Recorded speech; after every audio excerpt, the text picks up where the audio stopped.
Ed is mugging directly at the camera. Great. He's so fucking pissed. Damn, Ed, who hurt you?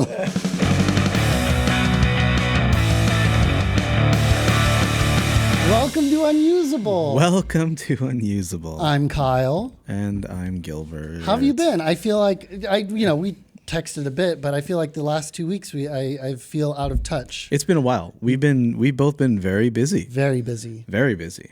Yes. Talk on the mic. I think I am. No, you're isn't it fucking. I'm a little above it. Yeah. You were chinning it, man. It's all right.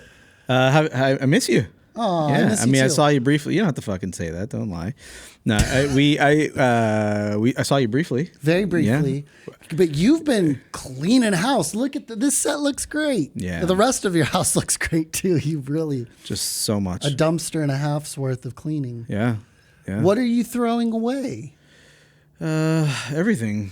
I'm getting rid of just emptied out the storage for the most part. I have a huge storage. A lot of boxes in that storage. A lot of boxes, but also a lot of just density, old stuff. But we had several neighbors take a ton of the stuff out of the dumpsters. No you just less. left it open. Yeah, they had basically free reign. We had the neighborhood come, and then also we had friends and family use the containers as well To put stuff into it. Yeah, because they wanted to. It's like a party. Yeah, you offered it to me, and I was thinking about it, but then I remembered my neighborhood pickup. I was super close for the purposes of my piece of stealing that clip that you sent me of the neighborhood pickup because it's just too good. Just trash down the. It was down the street. It was egregious. It was like I lived in New York City and like there's trash on the street, but I've never seen anything like that. That was a lot of trash. It was a lot. Multiple mattresses, and it spread so far. Put a clip into the show if you don't mind. Like it spread so far into the street. That's the thing. Yeah, it was remarkable. There is no official bike lane in that street, but that would have been shocking. That would have been the parking and the bike lane right.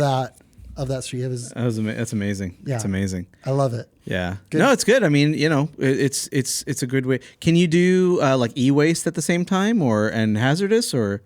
No, you're not. You're not supposed to do hazardous waste. I don't know about EWaste. Okay, because we still have several people have dropped off their televisions, so we still have them staged in the back there because we're going to do one EWaste trip at the same time. Friend of the show, he was on the previous episode, Richard. Yeah.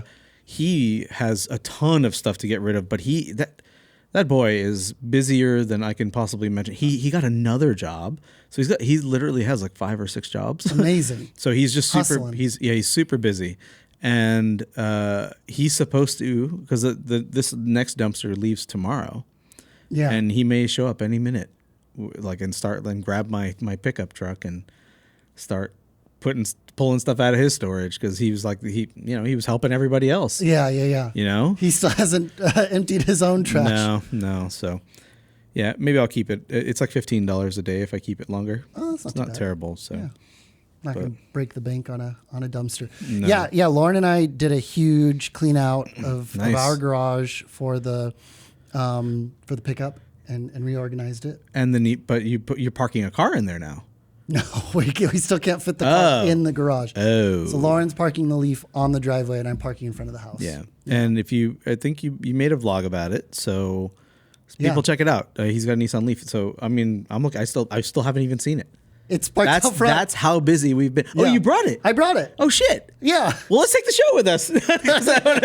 But I'm enjoying being in here. This is cool. Well, maybe we'll put it in my vlog. Yeah, us playing with the Leaf. Oh, I'm looking forward to it. So the garage has been completely redone effectively. I didn't finish the garage as in like finished walls besides this one. Yeah. But I put in all new shelving. I reorganized the studio so it makes sense now, and including the cubbies actually have a purpose now as opposed to just being. It's beautiful. We made, you can't see it here, but we made a really nice rig. You were seeing the fruits of this labor. Yeah. How well we look. It's not just a camera sitting on the table. We have 2 shotgun mics. We got backup. Redundant audio. All of our lights are off the floor now. Yeah. They're mounted in the rafters. Hanging from the rafters. And did you see how I secured them? I saw the clamps. I didn't see. So that's a P300 up there, and that thing Nova is extremely heavy. Yeah, you got a safety chain on that? I didn't use chains. You know what I used? I used old HDMI cables that I was going to throw out because they are extremely strong. Yeah. I mean, it's stranded metal and it's got insulation. They're weatherproof, which is basically a safety chain. And when you tie a square knot, because they have the ends, they're really, really hard to come out. And they're very, very secure. And so I've got 2 on the Novas, and then on the Godox, the 300s. Just old HDMI cables you weren't using. I was going to get rid of them. So, but that is the thing. Like, we tried to reuse as much as possible. Where possible, we tried to upcycle. Yeah. I mean, recycling is basically bullshit. So, for the most part, I mean, for another episode. It's for another episode. Yeah. I mean, we can take it to the recycling factory and also facility. Teaching me how to tie a square knot, because I definitely left over right over left. Yep. Ask Scott. Scott will tell you. Friend of the show. Scott Ullery. Shout out Scott Ullery. Yeah, maybe we'll get him on a call to teach me how to tie some different knots. One day we'll just, instead of Ed, Scott will just be sitting there. Ed's chilling. Ed has come to love the show. Yeah. We have a big screen. We're looking at a display here, and Ed is. Well, he's intimidating. Yeah, he's mean mugging the camera right now. Yeah. But yeah, so I've been traveling as well for my piece. On top of all of this cleaning. Yeah. Exactly. And that's kind of, it did.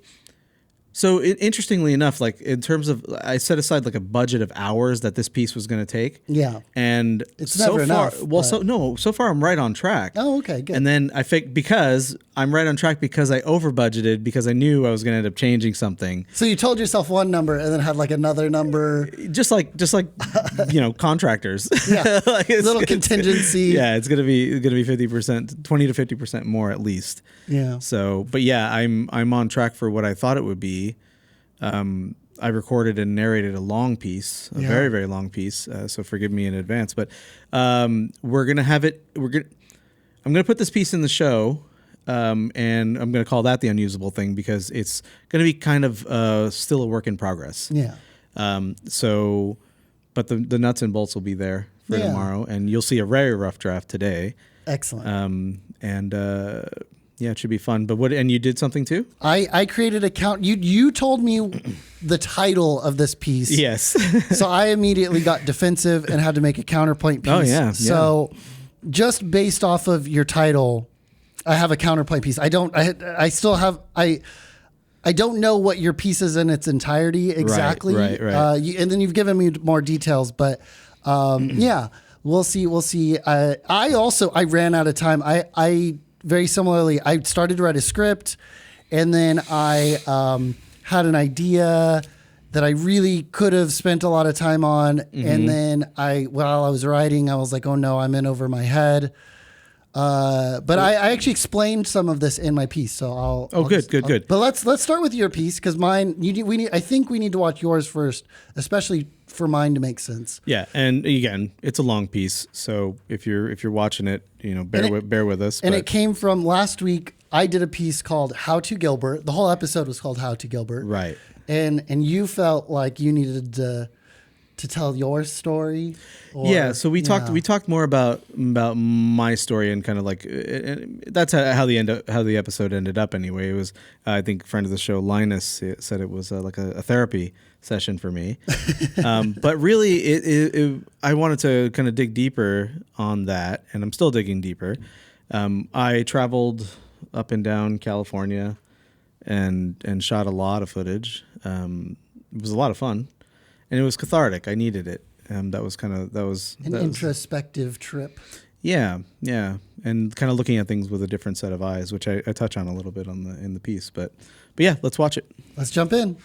This piece is titled "Why Fresno is Killing Me" by Gilbert. Yeah. Take it away.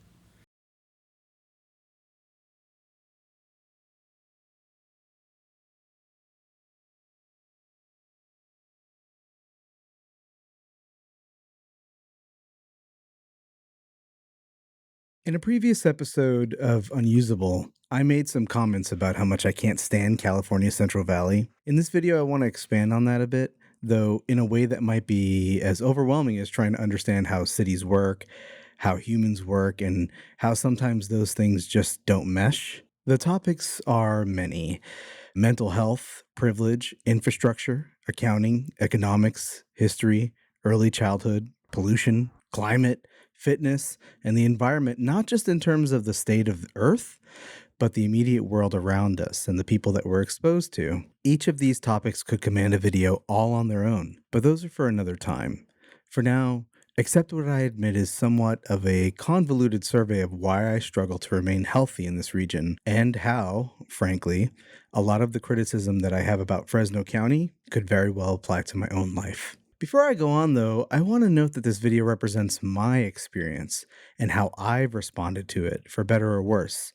It's not meant to suggest that if you love this place and if you thrive here, that you're wrong. In fact, many of the things I'll talk about might be universal to all counties, cities, and suburbs that do things the way Fresno does. It's just, I've had the opportunity to live in a lot of different places, and at least for me, Fresno is uniquely frustrating in many ways and, at least statistically, seems to accelerate some of the harm, not just to me, but to many of its citizens as well.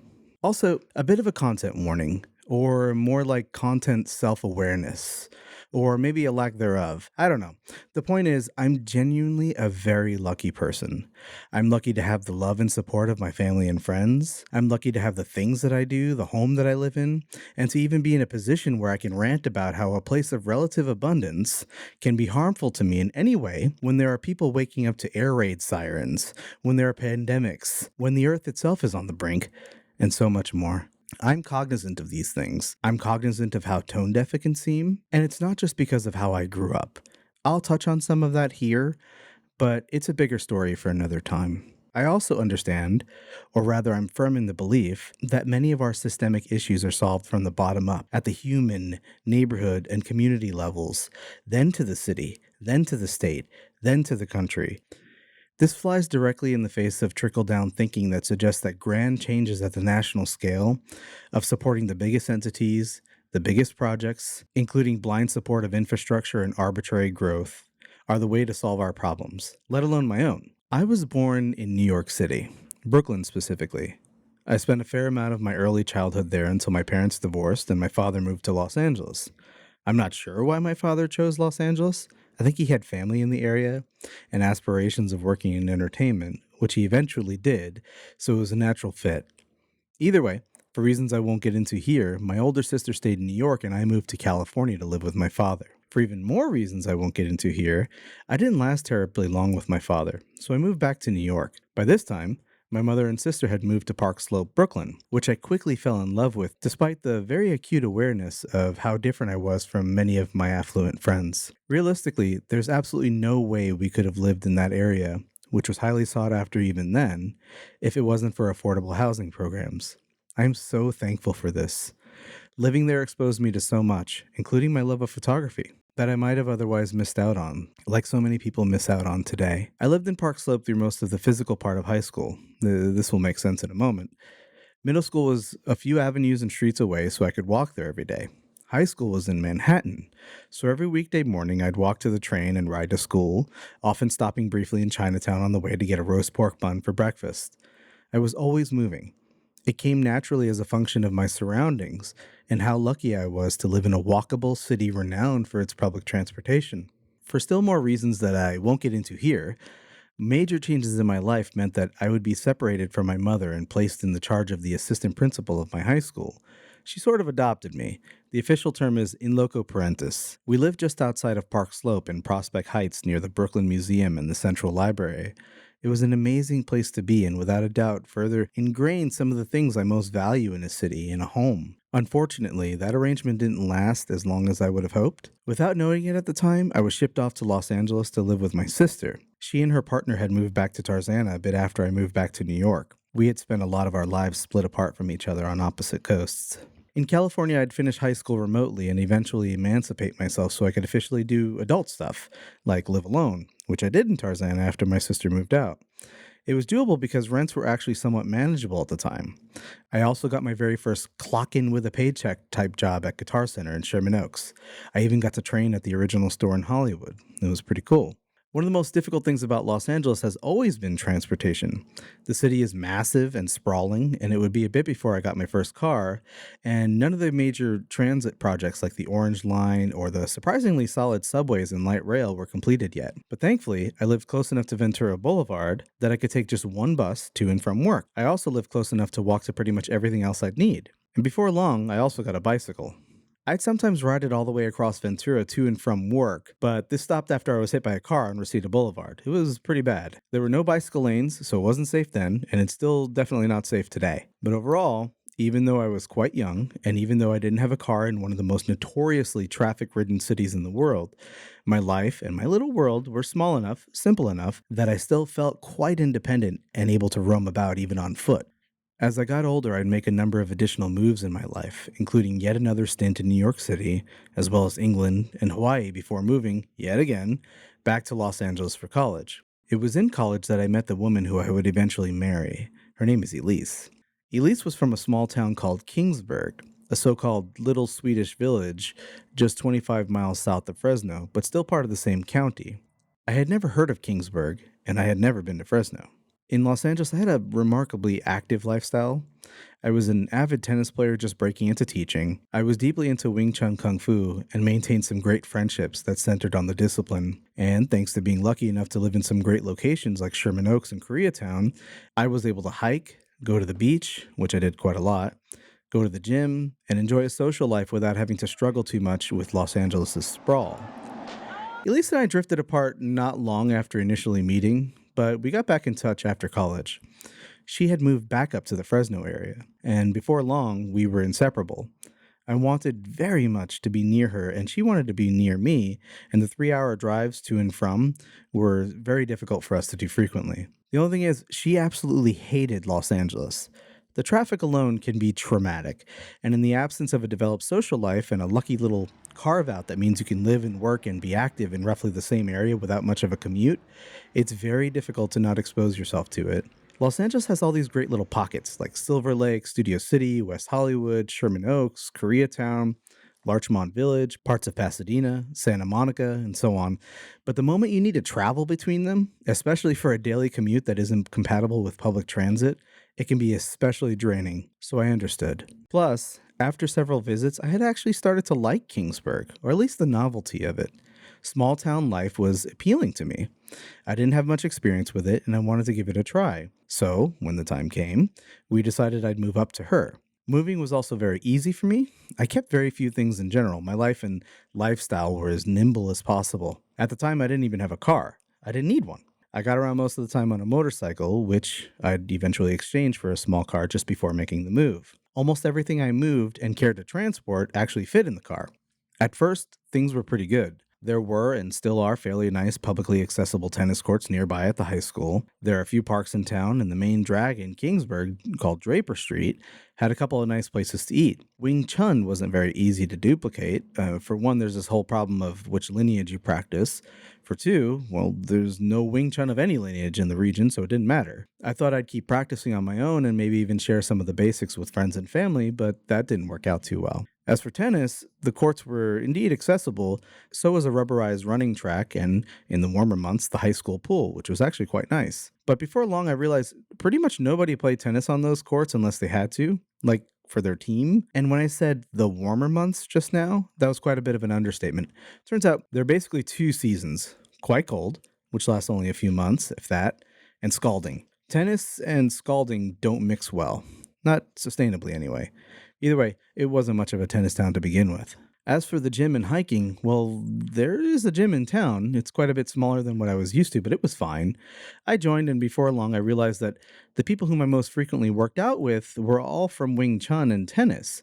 It wasn't so much that I liked the gym, as much as it was a function of being part of 2 communities that I loved. So, eventually, like my muscle mass, that faded too.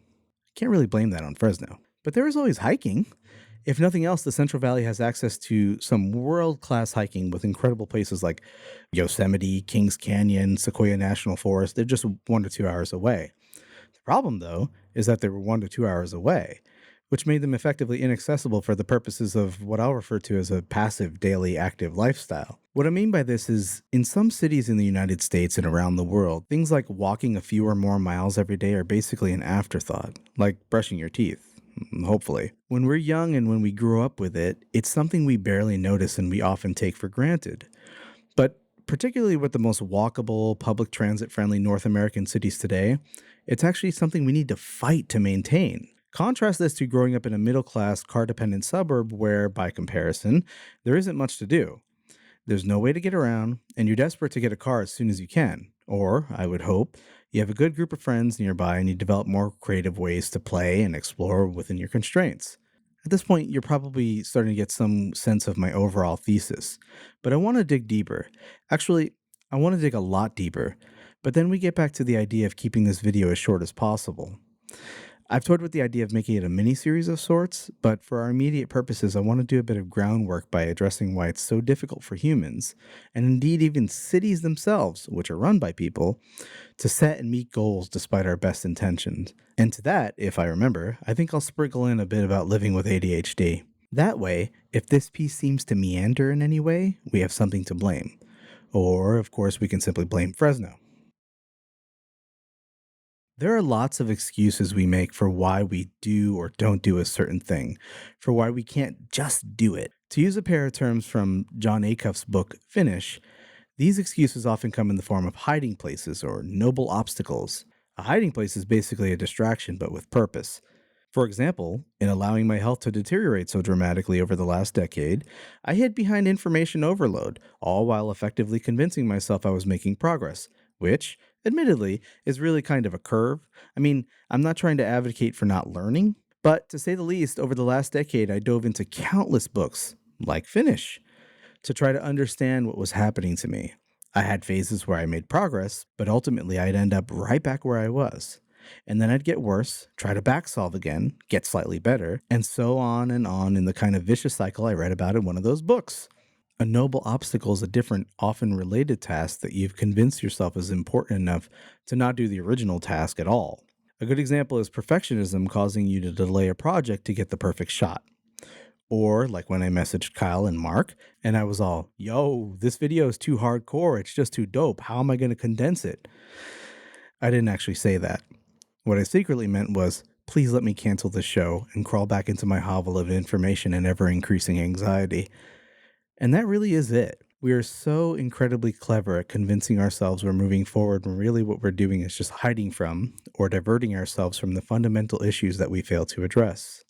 Our civic leadership is often guilty of precisely this. They think in terms of simple, sweeping changes which are often reactionary, while ignoring the basic long-term framework on which successful cities are built. These changes, or in the human case, goals, usually carry with them the best intentions and real desire to create positive change.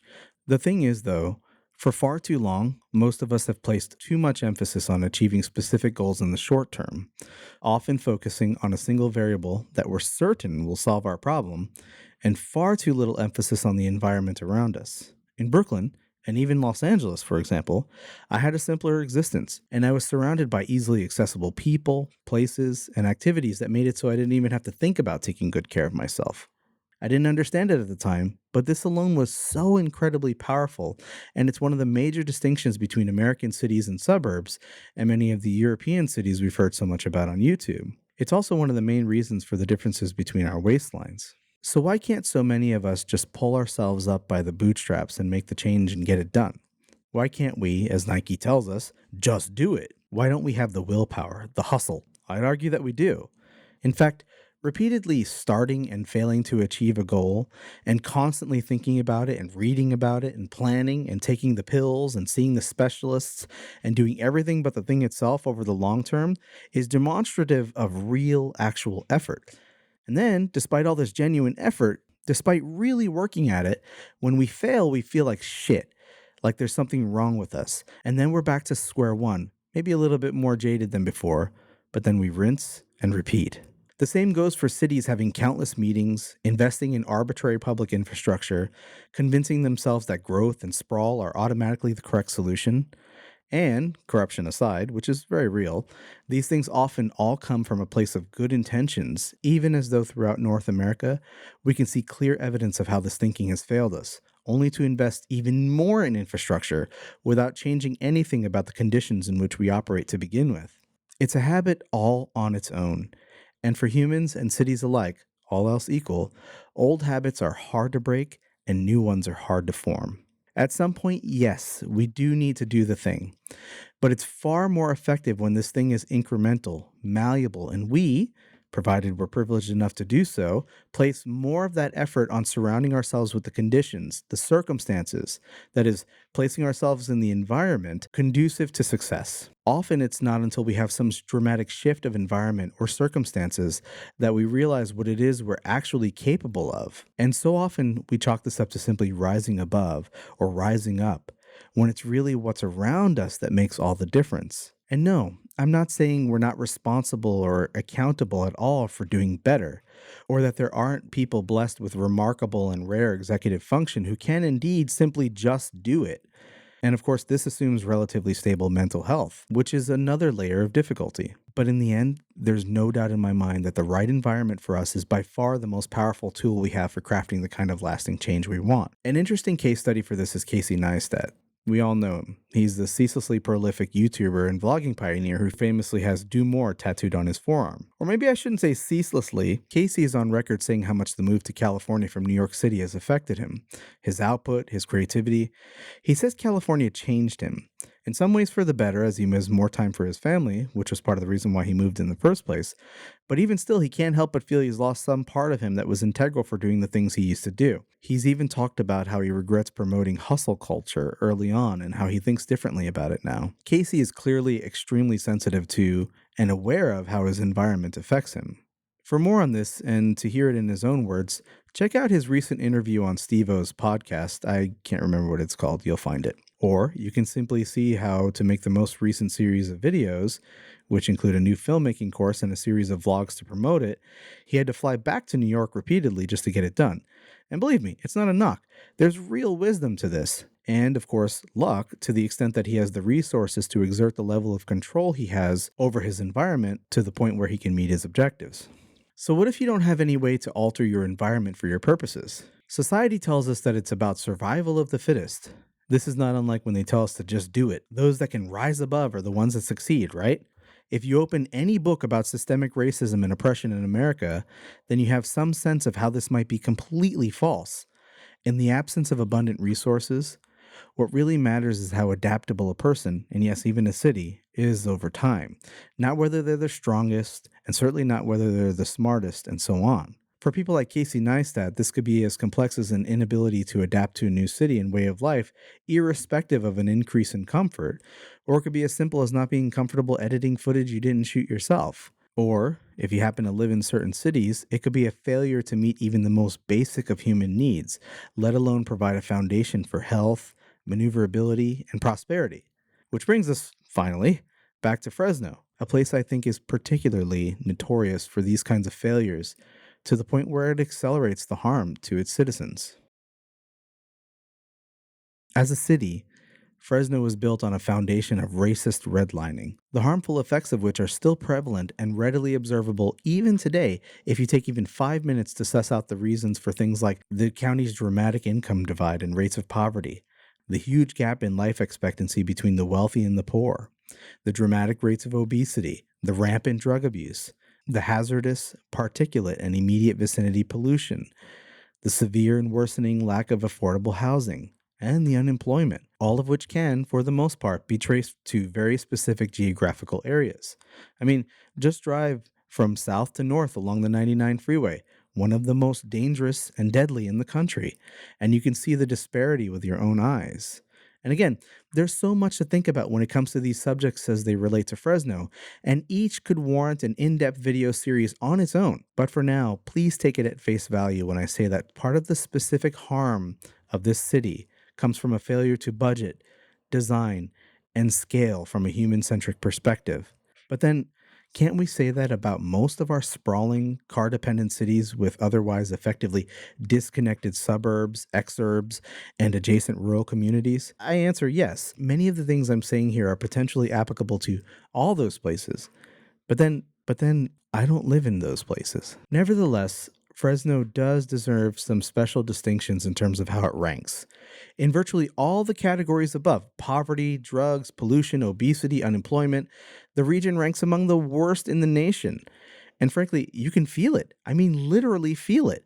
Los Angeles was no slouch on pollution, but it's only since moving here that I've developed asthma and other chronic respiratory issues. And in fact, most residents in the region suffer from exactly the same. Similarly, Fresno ranks low in terms of healthy alternatives and accessible activities. In the aggregate, it ranks low in terms of walkability, alternative transport infrastructure. I mean, there are some of the so-called painted bicycle gutters and counterintuitively harmful sharrows scattered about, but they're rarely used by anyone other than hardcore cycling enthusiasts, and they're incredibly dangerous since you're exposed to super fast cars whizzing by just inches from you. As for the sidewalks, I spent the last week driving all over Fresno, Clovis, and many of the tiny surrounding cities, most of which really feel like suburbs of Fresno. And you see the same thing, which is that virtually nobody is walking.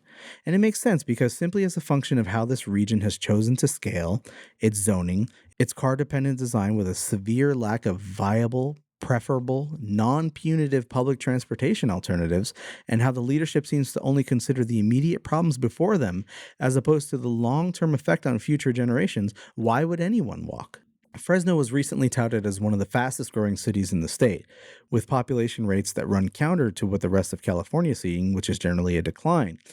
It's currently the 5th largest city in California by population and the 34th largest in the United States. In fact, by population, Fresno outranks cities such as California's own capitals, Sacramento, Kansas City, Atlanta, Miami, Oakland, Minneapolis, Cleveland, Anaheim, Cincinnati, Orlando, and Pittsburgh. Since I moved here in 2010, the population has increased by roughly 11%, or around 55,000 people. The predominant responses to this boom have been things like an increase in single-family homes as opposed to mixed use and/or affordable housing that nobody wants in their backyard, dramatic increases in law enforcement spending, valuing arbitrary, car-centric growth over building additional wealth, massive, endless, paradoxically demand-inducing freeway widening projects, resulting in even more dangerous conditions on the 99, disjointed alternative transportation infrastructure, most often in the form of even more painted bicycle gutters that don't connect or protect cyclists in any real way and are thus woefully underutilized, and very poor overall public transit without dedicated lanes and with extremely limited connections to rural areas. When I talk about favoring growth over wealth, I'm referring predominantly to theory made most popular by Charles Marin and his efforts with his nonprofit organization Strong Towns, which you should definitely check out. Strong Towns concerns itself with the sustainable, financially solvent preservation of cities. Growth in this instance is defined as the condition where a city takes on huge liabilities in the future in order to expand today. By contrast, wealth is how cities can develop more sustainably, more iteratively, and with far greater financial security by focusing on a communities first, human-centric approach to development as opposed to relying on the 70-plus year bullshit trickle-down experiment that got us to this point in the first place. As I look at downtown Fresno, I can see the signs of its former prosperity. There are some truly beautiful landmarks that remain today. I look at old pictures of Fulton Street, the current site of a failed, poorly executed car-free walkability experiment.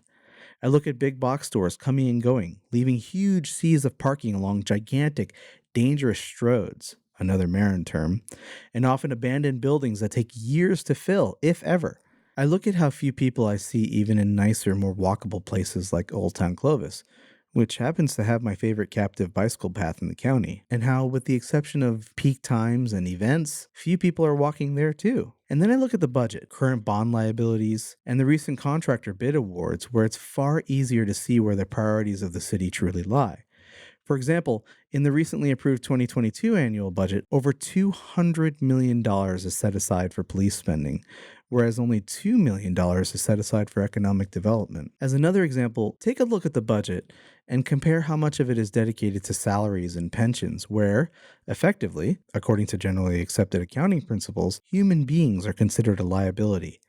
Or how much of it is dedicated to making payments on the nearly $500 million in bond debt, a fair amount of which was to finance sprawl that requires massive amounts of maintenance that'll be due before the bonds are even fully paid. And yet, this sprawl, this growth, is, according to those same accounting principles, misleadingly classified as an asset, even though I have no idea how you go about selling a deteriorating street to, I don't know, boutique collectors, other short sighted cities that value pipes and roads over humans. I don't know. And then there's a small town of Kingsburg. It's actually its own city within Fresno, and it's part of what they call the Fresno Council of Governments. But it feels an awful lot like a suburb, or arguably an exurb of the city of Fresno. And it's definitely worth isolating because it's a great way to further describe some of the systemic issues in the region that I feel, both mentally and physically, make this place genuinely harmful to our health. Kingsburg bills itself as a little Swedish village.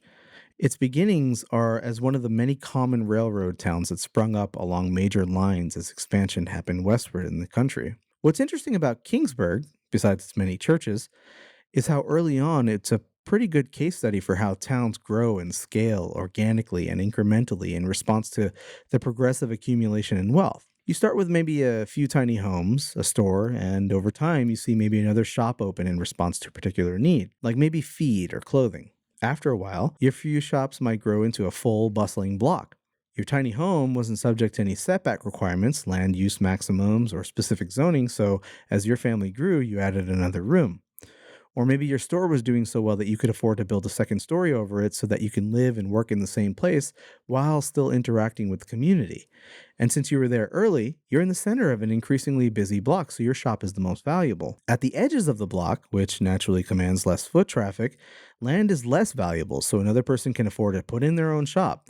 Eventually, the town grows to several blocks. Where you might have had a shop on the edge before, now you're more central, and so your property is pretty valuable now too. And as the town grows, maybe now it's worth having a dedicated post office, a city hall, a school, and other increasingly useful public services that can scale according to the town's needs. Over time, maybe everything isn't so perfect. Maybe the town suffers some setbacks and downsizes accordingly. And part of the reason why it can downsize is because of how it's scaled to begin with. It's nimble, responsive, the infrastructure is flexible and can be used in multiple ways. The town has a focus on stability and wealth generation rather than arbitrary growth, and people are, generally, working in harmony. How do you downsize a deteriorating freeway? How do you downsize an abandoned stadium that the city heavily subsidized to begin with? Even the architecture of the town, with additional structures being built against the wall of an existing one, and with more emphasis on vertical space, which condenses the need to spread out further, means increased accessibility, shared resources, greater efficiency thanks to fewer walls exposed to the elements, and even shared security since everything is easier to watch when it's closer together with fewer points of entry. If one shop and family moves, the existing building can easily accommodate a new business, or businesses, or family, or families, thanks to how flexible the structures and regulations are. Obviously, this sounds very utopian, and it ignores shit like, I don't know, the plague, but it's literally how Kingsburg started and grew, right up until it wasn't. Contrast this to today, where Kingsburg's focus is on rapid and aggressive growth and infrastructure investment as opposed to reinvestment in its city center, which teeters right at the edge as the city seems confused as to whether it wants to be a sprawling suburban mecca or a viable tourist destination like the city of Solvang, which has clearly influenced Kingsburg's leadership over time. I mean, we even have one of these. Kingsburg has so many new single-family home neighborhoods in development that it's actually difficult to count. These neighborhoods are anything but organically grown. They're complete, ready-made seas of cookie-cutter sprawl with zero cycling or alternative transport infrastructure built in, and total certainty as to the exact needs of the city and its inhabitants multiple generations out. None of these buildings are starter homes. None of them are scalable as a family grows, and any kind of use other than as a dwelling is strictly regulated beyond, say, working remotely from home or starting a small internet business. And given the cost of entry, they're inherently exclusionary, even if it's not as blatant as saying something along the lines of basketball hoops shouldn't be built in certain areas with new developments because they attract the wrong element. So how does the city afford this kind of growth? Well, it can't. That's the point. That's the choice it makes. Instead, what the city does is pass on the early risk of growth onto speculating developers, who are often given powerful incentives in the form of reduced taxes or fees in exchange for them fronting the cost of building out the infrastructure, including connecting sewage, burying electrical lines and other utilities, installing streets, streetlights, and, in Kingsburg's case, bare-ass minimum sidewalks, many of which are too narrow for two people to walk on side by side, or don't connect to anything else and just come to a random stop, forcing the increasingly rare pedestrian to walk out onto the street. The city does, however, absorb the long-term maintenance costs of this expanded infrastructure. Miles of additional roads, pipes, sidewalks, and so on to maintain at a taxable density far lower than even the existing town center. Better still, Kingsburg is also doing this with industrial business parks, all of which promotes the illusion of wealth and an increase in these false assets of infrastructure while dramatically increasing car dependence. And as usual, part of the justification for this is often the promise of jobs which often actually don't materialize in the first place and don't really make a dent in the city's tax base, assuming they live here in the first place, and no matter how many lattes the employee buys at the new Dutch Bros. Recently, Kingsburg redid several of its roads as the bill came due for last generation's round of growth. It couldn't do all the roads, so it was forced to decide, like many cities, on which to maintain and which should be allowed to further deteriorate. How was this paid for? Well, debt. And, as with Fresno, the life of the debt, usually in the form of bonds, extends beyond the duty life of the infrastructure itself, which again is classified as an asset on the city's balance sheet, effectively shrouding the liability. There's so much more to say. I could talk about how even though we live less than half a mile from a supermarket, we don't want to walk there because we have to cross a poorly controlled intersection with cars passing by at high speeds, often ignoring waiting pedestrians. I could talk about how poorly the pandemic was handled by the school district here. I could talk about how the many churches here dominate the city center and add nothing to the tax base. I could talk about how poorly designed the recently revitalized Draper Street sidewalks are and how they totally harm walkability and visibility, even if they were designed in part to preserve existing trees, which admittedly I'm conflicted about. I could talk about the experience of friends and family who grew up here only to face blatant systemic oppression. I could talk about how aggressively the city fought something as harmless as a pride flag. The list goes on, just like this piece. Here's the frustrating thing. The more I think about this, the more I work at it, the more I realize that so much of what's wrong with Fresno County, with Kingsburg, is similar to what I struggle with as a human being, except for one thing. I can change right now because I remain nimble. I remain scalable, which is totally not a joke about my waistline. The question, though, is whether or not I'm adaptable, which has proven to be the most difficult thing for me to solve by far. Oh, I just realized I totally forgot to talk about ADHD. Maybe some other time. First, I want to answer the question of why I just don't move if the area has proven so harmful to me, and if I've struggled so much to adapt compared to my previous lifestyle that my health has actually deteriorated. The answer is that it's complex. This is in contrast to it being complicated. The distinction here is that in complex systems, like cities, like humans and their relationship to the environment, let alone mental health, access to resources, and so on, you can't change one variable and reliably predict the outcome. Whereas with complicated systems, like mechanical watches, with the right knowledge you could, for example, change a single gear ratio and know precisely, in advance, how doing so will affect the performance of the watch. Moving at this stage in our lives involves so many things. We have family, friends, in-depth career, businesses, schools.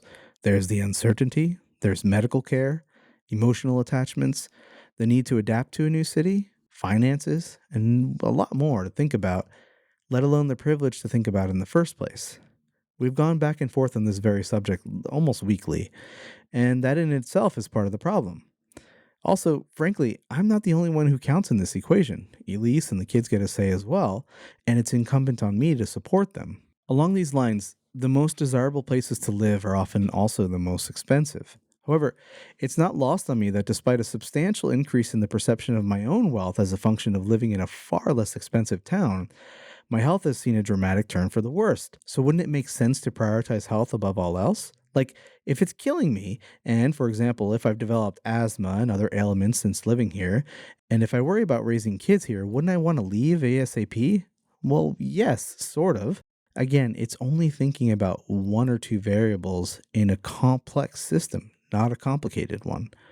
Either way, I'll address this more in a moment, and in doing so, I'll talk about some of the solutions I'm already engaging in and how I hope they'll be a bridge to better outcomes over time, kind of like what Fresno and Kingsburg should be doing. I believe it was Nassim Taleb, correct me if I'm wrong, who said something along the lines of how often, with an increase in complexity, with an increase in chaos, our response is to resort to grand gestures. These big, bold, oversimplified epiphanies and plans, or in my case, maybe yours, goals, that really only address one or two variables. In an effort to explain away chaos, particularly in the presence of an overabundance of resources, we fight and fight to exert more exacting control over our circumstances, and so desperately, often in a manner steeped with certainty, pure certainty, thanks to the temporal discounting of ignorance. This also has the nasty side effect of ignoring foundational issues as our prosperity increases. Like Fresno, I too am so fucking guilty of this. So guilty of fighting myself, even with the best of intentions, of deferring too much, and with too much inflated dissonance to the present value of any given action and its quick reward, rather than acting on the future. This explains the desire to approve that cookie cutter development now, which looks great on paper and which makes passersby think, wow, this city is on the move, but whose real problems are deferred to the next generation. Taking away fitness and limiting healthy alternatives in favor of vehicle-friendly access to another strip mall as a default function of simply living and exchanging it for a comparatively far more sedentary lifestyle was one thing. Breaking all my routines and placing as much friction as possible between me and easily accessing the activities that I enjoy and care about the most is another. Providing a super easy foundation for all this excess is still another. But if it's one thing that may have harmed me the most about living here, it's that I learned to live too comfortably. I learned to actually fear discomfort. I learned to fit too well into this place. I adapted not to the preservation of a healthy, active, relatively frugal lifestyle, but to stillness, to the acquisition of more and more stuff, to the kind of growth-first, infinite choice mentality I used to despise. The changes have already begun. You already know about Unusable. I hate being on camera, so here I am, on camera. It's uncomfortable, but I'm trying. I don't usually put myself out there, so here's this piece, flaws and all. Like Kingsburg, I feel like I'm the poster child for excess, so here's the dumpster. And yes, as much as possible was given away or donated, recycled, etc. And we actually shared this container with several friends and families. And yes, I see the boxes and all the gear right beside me. They have a purpose, and hopefully that'll be clearer to you down the line. And that's really the point. Simply as a function of being a husband and a father of two, an increase in scale, an increase in chaos is inevitable. I'm okay with that. I've made my peace with that. I'm okay with keeping things that we value as a family, things that have longevity, things that I can pass along to my kids, like physical media, art, instruments. I'm not interested at all in the folly of arbitrary and heartless minimalism. I'm interested in possessions, hobbies, friendships, interactions, and immediate surroundings that encourage movement without turning into infinite choice, and things that allow me to naturally keep moving. I am no longer interested in the exhausting, demoralizing, time-wasting decision fatigue of just do it goals and resolutions, however concrete they might be. I'm interested in iterating on my environment as a function of my values. I'm interested in reducing friction where it will further my health, my creativity, my adaptability, my empathy, my loyalty to my friends and family, my awareness, my fatherhood, and sustainability. I am interested in placing as much friction as possible between raw certainty, endless information, endless choice, engineered engagement, waste, anger, resentment, control as a solution to my anxiety, and stillness. Los Angeles as a city is nowhere near perfect. Most cities aren't. Visiting it recently for the purposes of this video and with a different set of eyes taught me a lot. It taught me how I used to successfully exist in such an expansive place by keeping the city and my needs as small as possible. It taught me why, even on a gigantic street like Ventura Boulevard, simply placing buildings right at the edge of a sidewalk, rather than at least 100 feet behind a sea of parking, makes such a difference in terms of how it feels to walk around. It's a design from what feels like a bygone era. It's not quite the beautiful accessibility of a Park Slope or a Brooklyn Heights or similar, and it's still certainly highly dependent on the car, but at least you can, or at least you could, carve out your own little slice of existence back before it was $3,000 a month for a one-bedroom apartment. If Fresno did this, if Fresno put humans and humanity first, it could be a much better, healthier place to live. I mean, shit, I guess I could say the same thing about so much of the world. But again, I don't live there. I live in Fresno. There's a small city about 2 hours from my home called Morro Bay.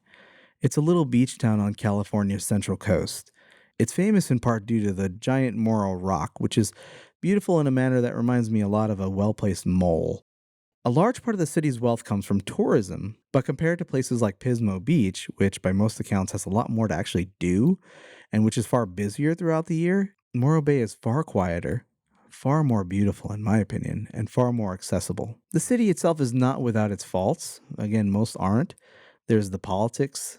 A lot of the town is getting older and falling into disrepair as their own maintenance bills from the decisions of prior generations come due. Then there's the dramatically rising cost of living, which is squeezing out some of the longtime residents. And yet, with all that, I find myself very drawn to the place. I find it beautiful. I find it welcoming, and I know enough about it now to totally avoid any of the tourist traffic even during peak season. I visited Morro Bay as part of making this video.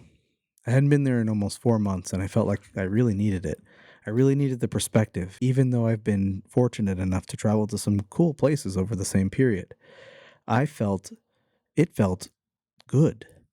I felt free of the tremendous weight I feel in this place, no pun intended, this goddamn Fresno, despite being nowhere near Los Angeles or Brooklyn, and despite it being in many ways similar in scale to Kingsburg, with the very powerful exception of far greater walkability and less focus on arbitrary growth, though admittedly some of the signs are starting to appear.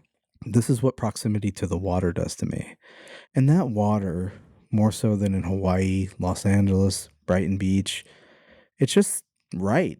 Somehow it grounds me. Somehow it makes me feel like less of a fish out on the 99 trying not to roll my car.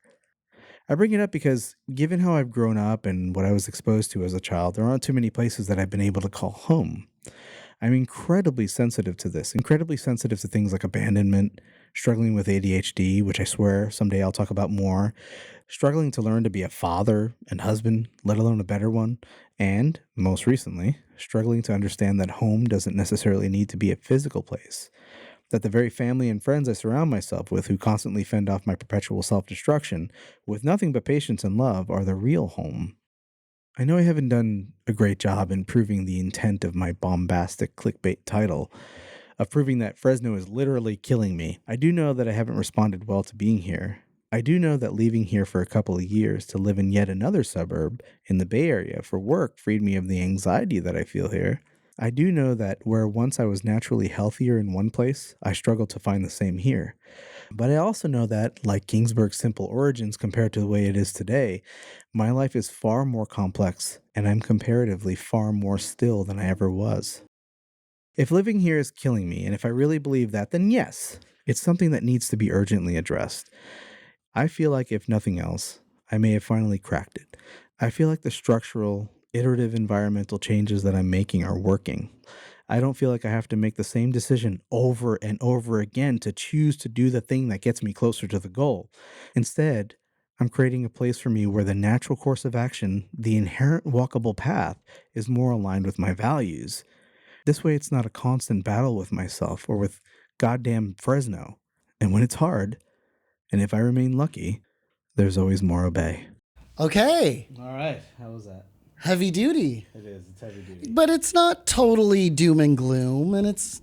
I'm giving you shit about the microphone here, but I don't even have the microphone on. And we're back. And we're back. Man, what a piece. Yeah, it's a lot. But it wasn't as doom and gloom as I was worried it would be. It could have been. It could have. Special thanks to Mark for his editorial assistance. He reeled me back in. Oh, he did. I think one of he brought you off the edge. He brought me off the edge. I think one of his comments was, "It's like you drafted a letter to an ex-lover that you didn't send." I was like, "Oh no." Oh no. It was good stuff. But you still live here. But I still live here. And yeah, I feel like there's a little bit of hope at the end of that tunnel. I mean, if I have hope, I mean, if part of the thesis is maybe me and Fresno aren't that dissimilar, yeah, you know, we're kind of both fucked up,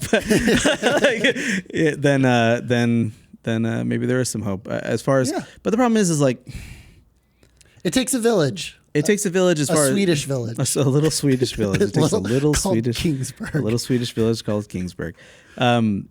Yeah, I mean, I'm definitely on the right track personally. Whether Fresno is, I'm not sure. Kingsburg actually, they're like I said, they're teetering. You know, like it could go either way. Like They for did example, just put a giant rainbow in Kingsburg for St. Patrick's Day, not for. Yeah, I mean, I was like, that's what I thought. I was like, I called them out for the pride flag thing in the essay, and then all of a sudden, a day later, there's a giant rainbow in town. So But then there's a pot of gold. So then I go, it's propaganda. It's a pot of gold. It's like racist to begin with, and then it's like, I don't know. Kingsburg. Kingsburg. Well, But they are the place that burned down mysteriously, right on Draper Street. They're breaking ground on a mixed use facility there. So there's going to be apartments above, 2 stories, and retail down at the corner. So Cool. There's some hope there. Yeah. Hopefully that'll be a good thing. I mean, there's just way too much single family home stuff going on, and I know. I made a pretty clear comment in the video about certain people maybe not having the best perspective on equality. Yeah. Let's just put it that way. And so that stuff's frustrating because these are people in direct leadership positions. So, you know, I would say there's a little bit more hope for Kingsburg than Fresno, because Kingsburg is kind of like, I talk a lot about infrastructure and growth and stuff like that, and how so much of it is arbitrary. And I looked through, this was the early version of this. I dug through both, you know, Kingsburg and Fresno's and actually Clovis's books as well. And just to see how obviously it's all, you know, mostly propaganda, you know, when you pull apart city budgets. But when you actually look at where the spending is going, when you look at bids and past bids and stuff like that, and how things are going, it's a little bit disheartening, and it's frustrating to see Kingsburg kind of like going from wanting to be more of a Solvang, which is hard to compete with to begin with, just the scale of it. And then I took a bunch of footage in Buellton, which is the sister city of, it's 3 miles away, and they're actually building a bicycle infrastructure to connect those two places. Oh, cool. And then I'll show you this offline, but they also have this big pilot facility, which is like same thing, 2 stories, retail under, cars under, but also all one way, huge median, and connected by bike lanes, and all that infrastructure is going all the way to Solvang. But Solvang itself is a lot like Kingsburg. Kingsburg is a lot like it. It doesn't have very much bicycle infrastructure in it, and it makes sense because the distinction is it's a tourist town. So really, not many residents are actually living and breathing in there. You show up and they're getting the foot traffic. Around. They're getting the foot traffic. It's not like they need people to commute in and out and live a daily life on bicycles. So it makes sense. But we spent some time there. I hadn't been there in a few years, and it was nice. And it was kind of interesting to see be reminded of some very direct parallels to the way Kingsburg used to think about its growth, which is really reinvesting into that city center, as opposed to financing sprawl. Yeah. And, you know, that's tough. That, you know, and it really is. When you live in these areas, especially when you come from different areas and you come from such a different context, it wears at you. And I kept making the gag about, you know, not writing about ADHD, but that really is the big thread. And I was in a different part of the piece. The thesis was part of it was that Fresno very much has ADHD. Yes, you know, and there's so many misconceptions about that. I don't want to get into it right now, but especially with pop culture. Just like pop culture, I'm OCD about this or whatever, that kind of stuff. But you know, it's a lot. It's a heavy piece. I erred on the side of making it more vulnerable, rather than making it more bombastic. Is the word I used in it. Bombastic's fun. How do you feel having completed it? Well, I don't know if I would say I completed it yet. So because or gotten this far discussing this. It's good. That's the thing. That really is it. Even if the piece stayed exactly as it is right now, just a recorded essay, which by the way, the narration's terrible, but no, it's great. It's fine. I'm not not a pro at that. Nobody's calling you to narrate their audiobook, but we'll call Scott though. Scott Oler. Have you heard Scott's voice? I have expected you to ask Scott to do the narration. I did think about it. That's a big ask, though. It's like 300 words. 40-minute. Yeah, it's like even Siri took 46 minutes to read it. So I had to speed up Siri. It's on a draft. Yeah, but I feel it's kind of nice to put some things on paper. I'm very hesitant to like announce things. Like I don't feel like this is an announcement of anything, like a big goal or anything. That's exactly the point. But I think it's a good piece, There's base knowledge. For a lot of conversations, you have to have a base amount of knowledge to be in a conversation. And if someone wanted to talk about public health, community health in Fresno, this could be a piece that people look to. I see. Thank you. Yeah. Yeah, maybe. I don't know. To discuss. It's to have even more meaningful discussions. Yeah. Rather than, a lot of people end up rehashing the basics and never going any deeper until everyone has that base knowledge. This could be a piece to bring everybody up to speed.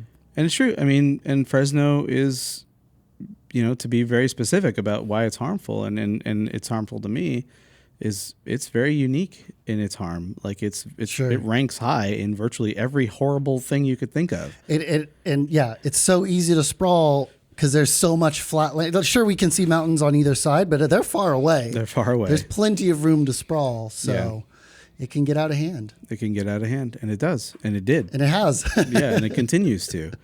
And then, downtown is in disrepair. I mean, there's so many beautiful buildings there. Oh, yeah. Like I make fun of Fulton a little bit, visually, but not actually. Like I look and there's such a beautiful place. CMAC, the old Fresno B building is freaking beautiful. Needs a little work still. Needs work. I mean, a lot of but that's exactly the point. Yeah. We had these beautiful places. It was truly a place of wealth and prosperity. Mm-hmm. And we basically chose that growth mindset. And the problem with growth is it becomes it's like the fucking Bitcoin of cities. It becomes a Ponzi scheme. Sure. Because in order to continue to pay for the maintenance and the debt that you've created, you need to sprawl more. You need to grow more.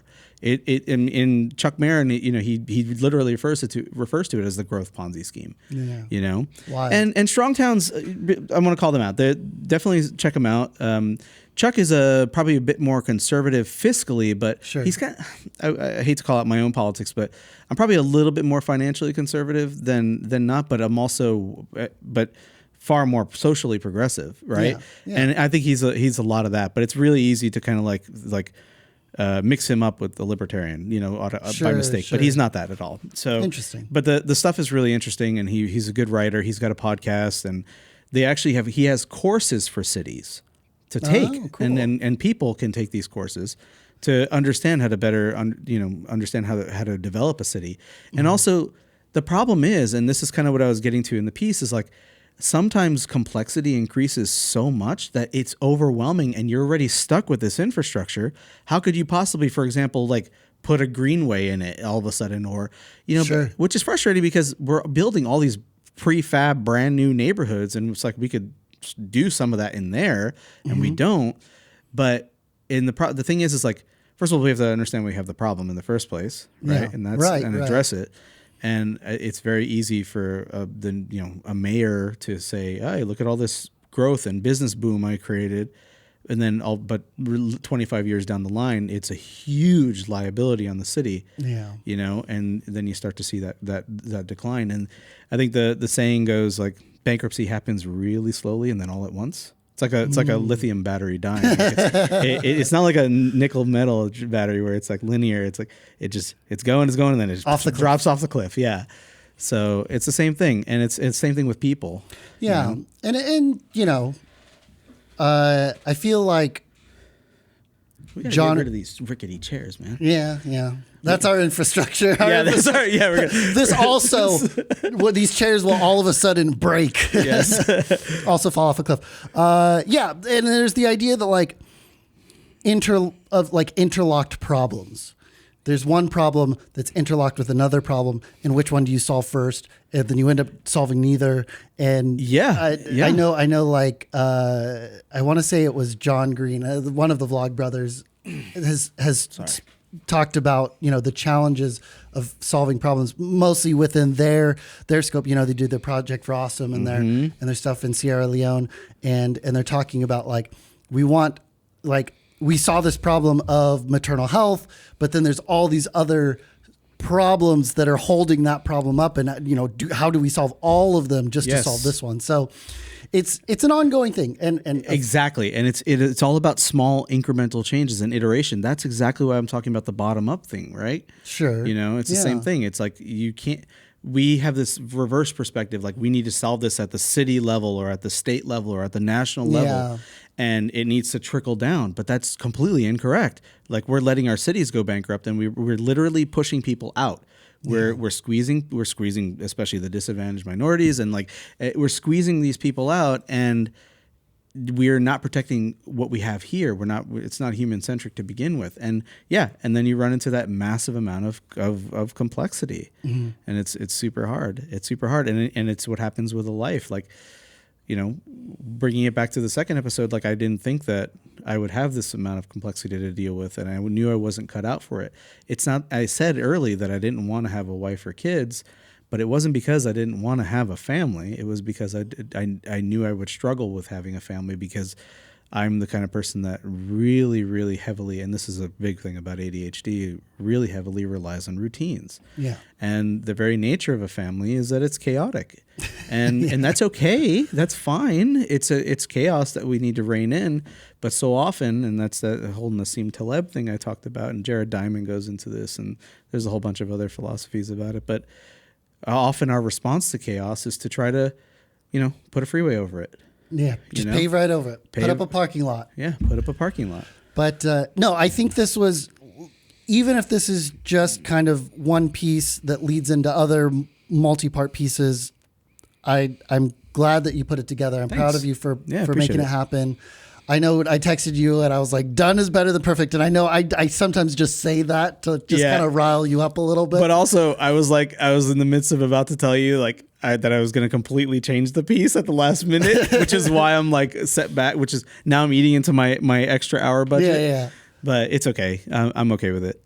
So I think my counterpoint piece still works. Good. This is, there's nothing terribly deep value here. No, it's good. It's candy. It's a palate cleanser. It's about people. That's exactly what I was hoping for. You'll also notice that I'm wearing the exact same shirt in this piece, and that's because I also came down to the wire and got it done. I did it earlier today, entirely all in one day. I brought back the daily vlog style. Good. I got it That's done. okay. So I thought about doing this as a walk and talk too. Honestly, I was so close just to getting it done. Yeah. So let's check out what makes the Central Valley great. Cool.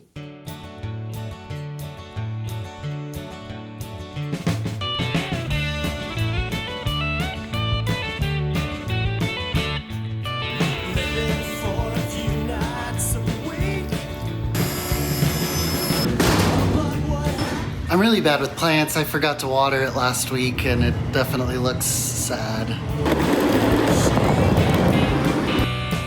What's going on over there?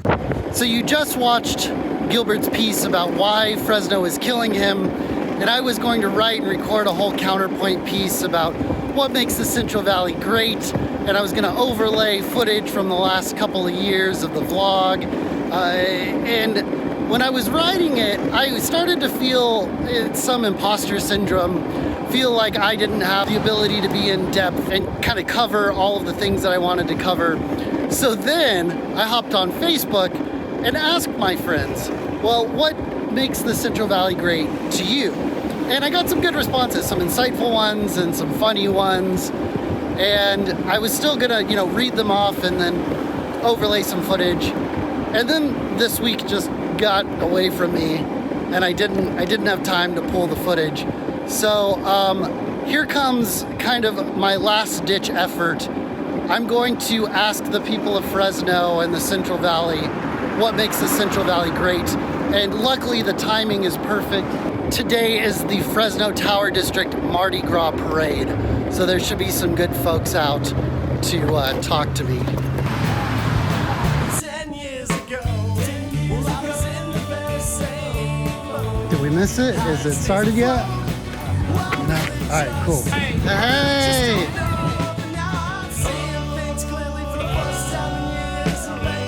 How you What's doing? up, Jeffrey? How you doing, Dude, man? good to see you, Hey, man. nice deck. Yeah, cheers. Cheers. Hey, I'm making a video. What is the best thing about the Central Valley? I would have to say that it's the art community. Yeah. Absolutely, through and through. We are fucking tight knit and helping each other out. I mean, and so much great art comes from Fresno and the Central Valley, man. Excellent. So yeah, that's always my favorite thing. Oh no! It's all right. Oh, It was just water. Tower District. what? Alcohol. I've been Alcohol. here 35 years. I've lived down here, and it's been like the best time of my life. I just moved here, You just moved here? Where'd you come from? Sacramento. Yeah, but I lived all over. But I feel like Fresno's a nice community. It's a small town, but huge. But like the city is a lot of opportunity. People are very nice here. Yeah. Believe it or not, like it's gotten a bad rap, but people don't know what's happening over here. No, They really that's why I'm don't. making this video. I try to tell people, I'm like, I moved to Fresno. They're like, Fresno? I'm like, yeah, it's like Yes now. Have a beat. Oh, thank you. Happy Mardi Gras, dude. Yeah, happy Mardi Gras.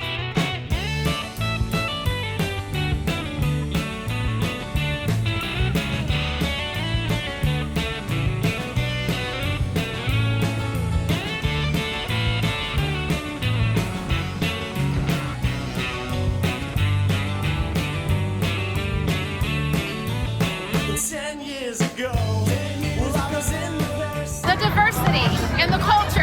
Yeah. No rezone.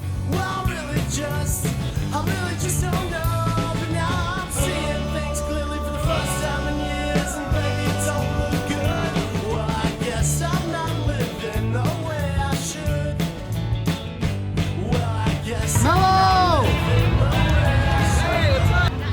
Seaman. And Frida Cafe.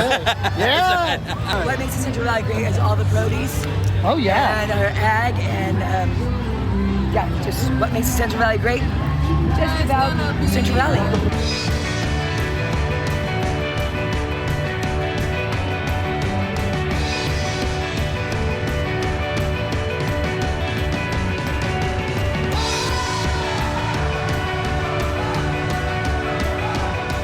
Inclusive, you know? Yeah, it's great. Downtown, everyone's so kind and friendly. It's gorgeous and it's amazing.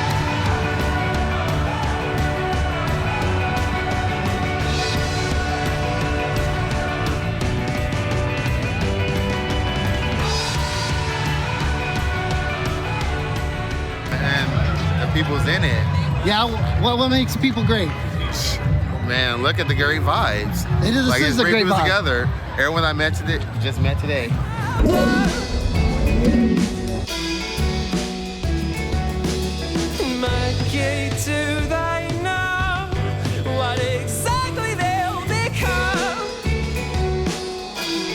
Community. It's all about community. Yeah. Awesome. Great job, everybody. Keep it up. Thank you.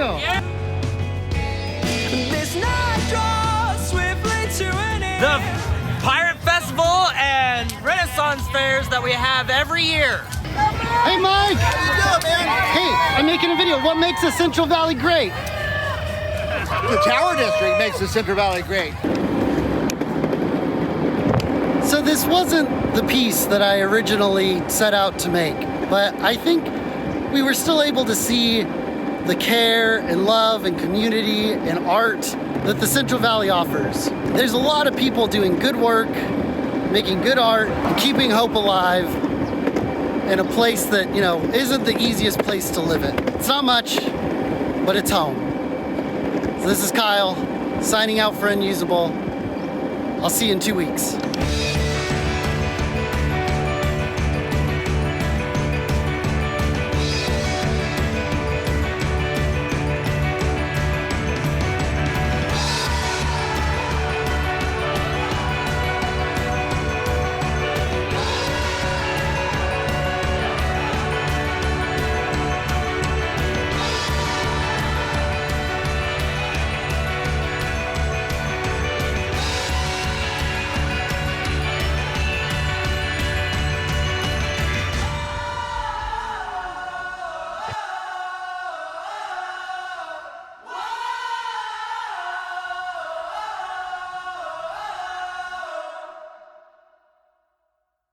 So I loved your piece. Oh, No, I really did. I'm not even blowing smoke up your ass.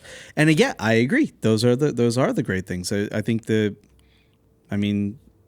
part of why I'm staying. Like it's part of why I'm here is the friends, the community. I definitely think that part of what makes most cities great is the art that it produces, and the Central Valley is unique. Yeah. In the amount of how prolific it is. When even not just like visual art either. Yeah, no, like not at all. Poetry. The National Poet Laureate for the United States. The last one came from Fresno. Juan, what's his last name? I'm forgetting his last name, but we're on the map. Yeah, a map. It's easy for some arrogant asshole from New York or Brooklyn or whatever to come and shit all over it. It's really not about that. It's about, okay, so for example, like when I had a lot about art my piece is a second draft, or really technically a third draft, but I could even show you footage, but like I had a lot of the same clips actually in some of the beautiful things that you showed.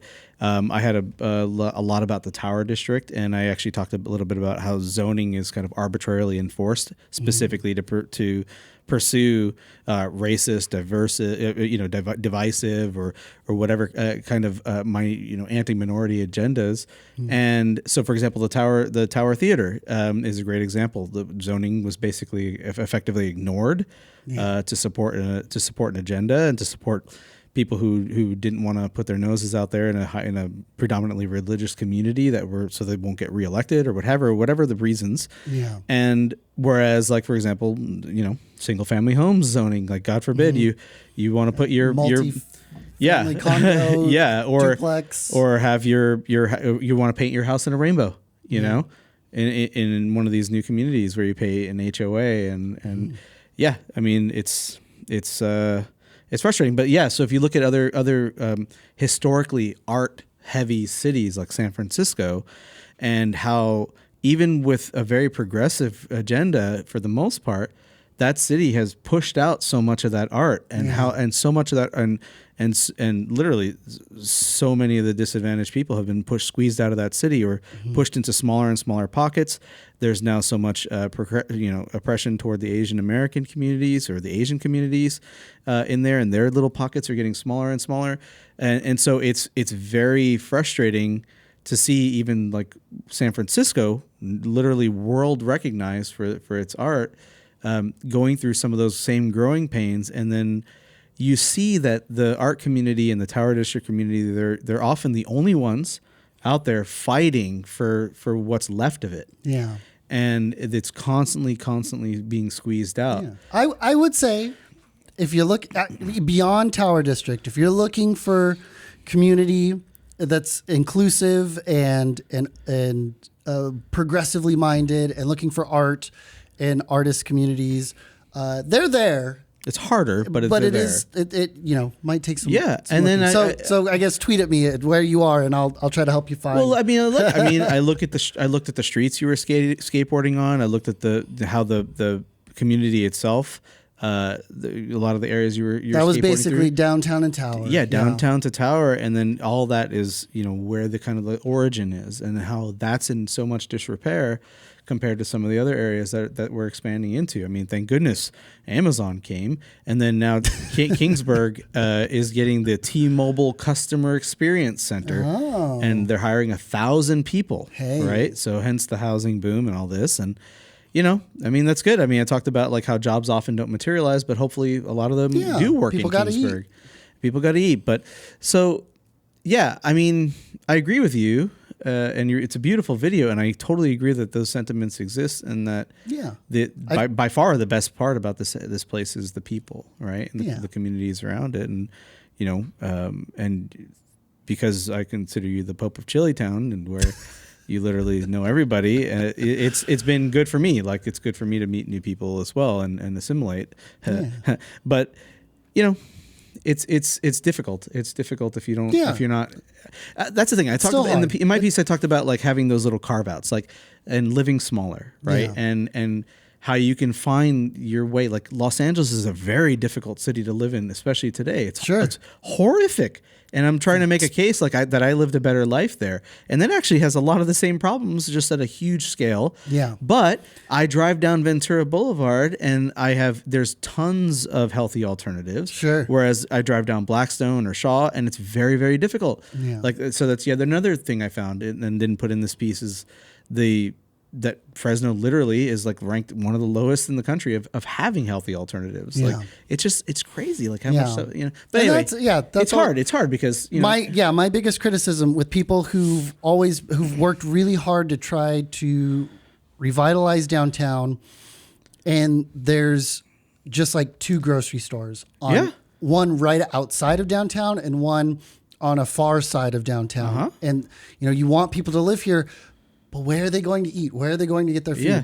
And then now we have the gig economies, and we also, so this is actually part of my, I'm very much, it's one of those things where like with the sidewalks in John Draper Street, like I think they were poorly designed, but also they were designed to preserve the trees. So I'm like conflicted. Yeah. It's like working from home. There are so many benefits that are actually solved in a funny way, with respect to the ability and the flexibility to working from home, provided you're privileged enough to do so in the first place. Yeah. And that's a huge factor. But then, you're not subject to public transportation. You're not subject to these things. And then you have this whole gig. It's literally a fucking caste system. Yeah. It's literally a caste system. And yeah, so that's the answer. You have this beautiful loft downtown and get some other fucking person to bring you your groceries. Get that, and that's exactly that how DoorDash surf to bring you literally. And so, like, I also had another thing that I pulled out of the piece is I don't even think Mark saw this part is how looking at like the bicycle infrastructure here, right? How with respect to like working from home, it's all tied together. Like one of the things that was selling off the charts during the pandemic, during the bulk of the meat of the pandemic, were bicycles. Yeah, I even bought I bought my daughter a bicycle during the time, and the racks were completely empty, even here. And think about that for a second. Nobody rides their bicycle now because it's terribly unsafe. But the moment you took cars off the street, people naturally they want to be healthy. They want to move, and you're not giving them the facility to do that, and it's incredibly frustrating. And I feel it. I've completely. I said assimilated before. I've completely assimilated. I'm the fucking Borg of Fresno. Well, on the flip side, you'll still have time if you're watching this video when it comes out. The Blossom Trail ride is happening March 5th, 2022, and you can sign up the day of the event and do a 10-mile, 20-mile, 40-mile ride. So I don't know what the website is. I'll put it in the doobly-doo. I was gonna ask Brandon because one of the points was like I drove. I think I drove 1,000 miles in the past week and change. Put together this piece. But also again the catharsis of it, just like the different set of eyes. Yeah. And I had driven all around Fresno, all around Blackstone, Clovis, Shaw, all those areas. You missed Olive, man. I saw bicyclists. I saw skateboarders. Yeah. But it was a Mardi Gras parade. Yeah, it was a Mardi Gras parade. But I was looking for cyclists, and I didn't see a single casual cyclist in all my driving. It's just my dad and my brother. But they're not casual. That's what my point was. Like when he's like literally puts on his bib and he's got a fucking the whole thing. He's like a pro. The bicycle that he's riding is swept forward. You literally have to lean forward, which is like a very uncomfortable position for casual riding. You don't see swept back handles. You don't see so many of the basic functions of bicycles in here are really meant for enthusiasts. And even the bike lanes, even in Morro Bay, the main bike lane is literally it's against the beach. It's for fun. But you go into the city, don't take your bike in here. And then I had a bit about that one cap. My favorite bike lane in all of the Central Valley is along my least favorite street in the Central Valley, which is Clovis Avenue. Yeah. And trail. It's a captive bike trail that runs along a fair amount of Clovis Avenue, close to the mall there, whatever, Sierra Vista. Yeah. You can basically go from Clovis and just south of Ashland. Okay, I thought it was a little further, like Shields. Almost Shields, all the way to Woodward Park. Yes. Up Clovis Avenue. And then I did have footage in Woodward Park as well, and Woodward Park has that bike's trail as well. Yep. And then I laughed because I was on Shaw and Clovis. Yeah. Right at the corner there. And because they have the big header, the old town Clovis bike trail or whatever it's called. And then I turned around and the bike trail stops at the street corner. You have to get off your bike and cross the street to get back on the trail, or you have to literally go onto the street and then cross. Yes. And the bike trail is not continuous in any way. There's no every street it breaks. Every street it breaks. So you have this beautiful bike trail that's captive, safe, that's that's completely independent, and then it's you're subject. It does go underground a couple of places. Oh, it does? I didn't know that. Yeah, Okay, great. The Lowe's parking lot exit. It goes under that. Where's that one? Shaw and Clovis. There's a Lowe's there? I didn't even know that. Yeah, on the northeast corner. I've probably seen it. I just don't know. Yeah. But anyway, so that's good. I mean, but look, the point is that it was done. And I'd rather have that than what I keep referring to, and I'm stealing this term from Jason at Not Just Bikes, a painted bicycle gutter. And that, which is literally, I mean, you did a PSA on Sharrows, and it's like, they're literally less safe than having no Sharrows. Like that's the most recent knowledge. That's the most recent studies, and because it gives us false sense of security. And it's the same thing with bicycle lanes. The city's so proud they painted those Sharrows. Man, don't get me started. Anyway, I loved your piece. I really did, and Thank it's you. true. I agree with it fully. I also enjoyed your piece quite a lot. I found it very informative. Good. What was unusable about this episode? Well, I mean, my piece is unfinished. We both had so much going on, but we're here. We did it exactly, and that's really the point. You always tell me perfect is the enemy. No. I tell you, done is better than perfect. Yeah, I don't know where you get this enemy thing. Perfect is the enemy of good. Let me be less. Well, that was going to be controversial. But anyway, you say perfect is the enemy of done. Yeah, I agree. I just have a different standard of doneness. Like it's just. But we're done. This is the episode. It's not perfect, but it's done. You get to watch it. And we'll see you on the next episode, 2 weeks, a fortnight away. A fortnight away. I'm Kyle. And I'm Gilbert. See you next time. Peace.